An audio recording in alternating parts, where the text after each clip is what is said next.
want your calls on this now. Is a pub in Wales right to say they'll stop serving under 25s on Friday and Saturday nights? Get your calls in now. 0207 862 2222. The Mason's Arms in Caerphilly has banned anyone under the age of 25 from being in the pub after 7 p.m. on Friday and Saturday nights. The pub's landlords have said on Facebook that this move wasn't done lightly, but that a minority has spoilt it, and there's a lack of respect from the pub and for the pub and its patrons. People have commented in favour of the pub's decision. Others have pointed out that it's a bit unfair on a lot of under-25s who haven't done anything wrong. Lynn, what do you reckon? Just banning people on the basis of their age, fair or not? Well, I can't speak specifically to that pub because maybe something is going on in their area. But generally speaking, I think this is a really bad move. We've seen 39,000 pub closures in 2024 across England and Wales, over 400. 30% of young people are saying we don't even drink anymore. And they're obviously going to be the next generation. So can pubs afford to really take this stance, number one? And number two, this whole idea that only young people are violent. I mean, have you seen the punch-ups outside pubs? It's often, brawling, drunk, middle-aged men. So I think this is a little bit unfair. I think it's a little bit ageist. I don't think it's in line with the Equality Act of 2010. So I'm interested to see if other pubs will follow suit. Yeah, the Equality Act says that you can take action based on age if people's safety is at risk. I wonder whether it is. Wouldn't incidents have to have taken place? Well, maybe if the police were called, then you'd know that, but we don't know the details with that. I'm wondering, is it ever right to take action based on people's age? I mean, if you look at it the other way around, Radzi, if you said, look, if you're over 60, then we don't want you in our pub, then people would be up in arms, wouldn't they? That's a great point, actually. Although I have to say, for the very reason that Lynn's saying that it's a bad idea, I think it's kind of a good idea in that the pub industry is in decline. Therefore, I understand why they need to make adjustments to ensure that their loyal customer base will keep coming. And unfortunately, if a group of people are ultimately, whether they're being... a friend of mine actually is a security guard or bouncer, basically, a strong man, Gavin Bilton, unbelievable guy, 185 kilograms of mammoth man. He says that actually, in terms of nightclubs, it can get really violent, especially in certain parts of Wales. Shouldn't they be encouraging young people? Because at record numbers, they're no longer drinking. So who's going to if there isn't a nightclub be in their your pubs town, later? You've got the Precisely. pub. If there isn't, and so many night venues are closing down now, that's why the pub might be the focus, and it might be attracting younger people than typically it would. And that's the pre-drinking location, potentially. Don't know the sort of socio-demographic around that area, but if it's we go somewhere where it's cheaper booze to then possibly go out when you're... What will they do in 10 to 20 years when those younger people, when the people currently, that's their demographic, decide no longer to go to the pub, then they'll have no one to serve to. Because when you're a pub, you're not thinking about the market or the industry. You're thinking about keeping your pub open for the next couple of months, let alone decades, and they are in a serious situation. I think it's tragic, though, where you could get the older customers who could be like a tempering factor there, where they could say, you're out of line, step back. I mean, in my head, that's the way pubs always used to work. Yes. I actually think that's one of the big things in society that's fallen apart, is our ability to essentially debate and to ameliorate and to just say, excuse me, would it be possible for you to not to do... The Community diffusion is going. Like you said, you'd have some, especially small towns, some known individuals who would know a lot of the community that can say, listen, we're not going to tell you twice. We know your family. Get out on your bike. What's happening to community cohesion where they have to put these arbitrary things in place to say all of under-25s can't come in? And pubs are such a good thing for a centralised community now. That's where people, some get drunk and so on and so, but they have conversations, they mix, and we've seen a drastic rise in loneliness, specifically male loneliness. So for all of these under-25s who would have gone to have a chat in the pub, what are they now going to be doing? Well, the funny thing is as well, when you get rid of under-25s, you also get rid of any issues around ID. And I don't know if they've had policies of, let's say, under-18s trying to get in there and say that they are of a certain age. You eradicate that.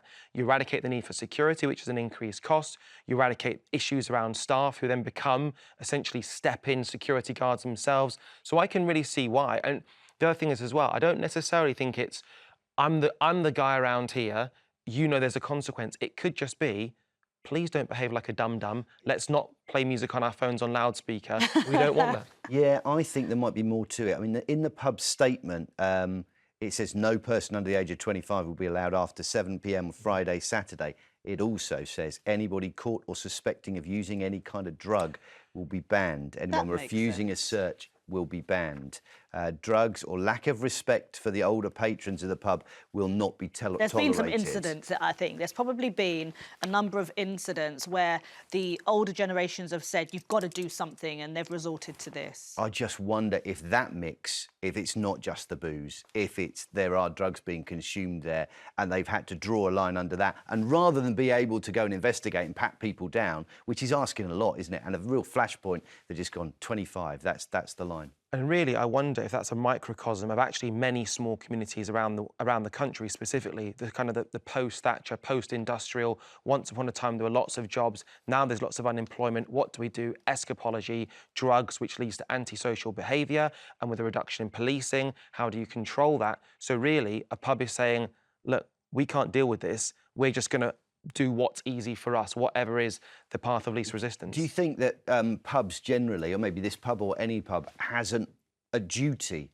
to provide a different form of entertainment? We're seeing this competitive socialising now, where we're seeing the rise of things like axe throwing and cricket pubs, and, you know, where it's more than the traditional pub. They want to stay open, definitely. Like I said, there's been a huge decline. Pubs are record numbers shutting. We're seeing a rise also in a lot more, you know, food-based pubs. They have to provide something else to get those people through the door. And this was, I don't think this would pick up. I can't see pubs being able to afford to do this across the country. I'm also not sure if drugs and axe throwing will be a good combination. That's definitely not. But you know what the street said? Geezers need excitement. If their lives don't provide it, they create violence. Simple common sense. Sonia's written in on Facebook and says, I was a barmaid for 17 years. I've had some lovely young customers, never caused a problem. I'm not saying they're all angels, but why punish all of them for the few idiots? Jack's also shared his thoughts on Facebook. He says, up to the landlord. It's good to see that a landlord can afford to ban people. That's absolutely right. I mean, if he's going to take that drastic action and turn customers away, I don't think there's that many pubs in the country that would do that, unless it was really warranted. And clearly they don't want to. And Caerphilly, we're not talking about Knightsbridge here. We're talking about an area which will have suffered from the cost of living crisis. And so I genuinely feel sorry for the landlord. And that idea, one of the very few pillars of society that we still have, that meeting spot that we think of the Queen Vic or wherever it might be on the soap, we hover around that pub. I wonder if it is going. But at the same time, the idea of having, say, cricket in a pub, if that doesn't work, the pub's gone. Yeah. So that is a risk in and of itself. It's a real dilemma. Yeah, what about if there's football on? You just turned, sorry, 25 under, sorry, can't come in. Where do those 18 to 25s go?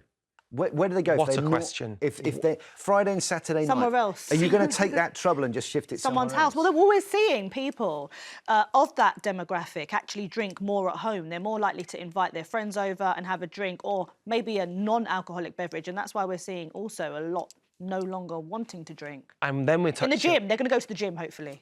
I mean, at 5 p.m, 7 p.m. on a Friday, Saturday night, who knows? Maybe they are fit in Caerphilly. But to be fair, there's a good gym community in Wales, to be fair. But just in terms of what you're touching on, to me, that's the socialist side of things, where do you go when you're a young person and you don't have much money, and youth clubs have been closing down and playing fields have been sold off and going to a gym costs money? Where are the councils who are skint themselves? What if you're a family? What if you're a family with a father, mother, and some of the children happen to be in that age group? Do they have to stay at home? Do you think that what we're actually talking about here is cocaine culture?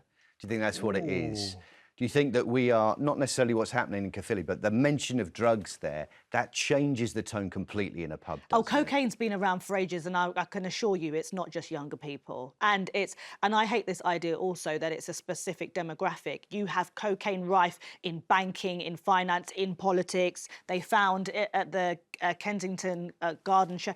It's not just one. If you're going to really try it and make an effort with dealing with the cocaine culture, it's not just under 25s, I assure you. I think you could be onto something there, though. But I think that within, let's say, if there is such a thing as cocaine culture on a night out, it's usually contained through security. OK, we're going to...